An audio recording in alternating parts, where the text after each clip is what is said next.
વડોદરા ખાતે રાજ્યના પોલીસ વડા કે.એલ. રાવની અધ્યક્ષતામાં એક ઉચ્ચ સ્તરીય પ્રાદેશિક ક્રાઇમ કોન્ફરન્સ યોજાઈ। આ બેઠકમાં વડોદરા શહેર, રેન્જ, ગોધરા રેન્જ તેમજ રેલવે અને જેલ વિભાગના ઉચ્ચ અધિકારીઓ સાથે સુરક્ષા વ્યવસ્થા અંગે સઘન ચર્ચાઓ થઈ।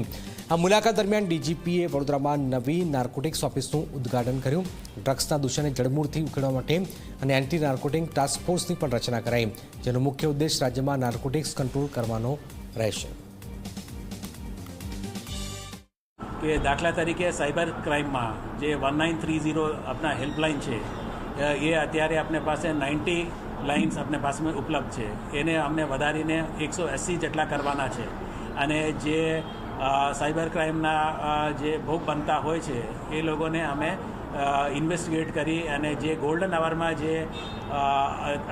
જે ફરિયાદી પોલીસને જાણ કરશે એને લગભગ 35 થી 40% રકમ અમે ફ્રીઝ કરી શકાય, હોલ્ડ કરી શકાય।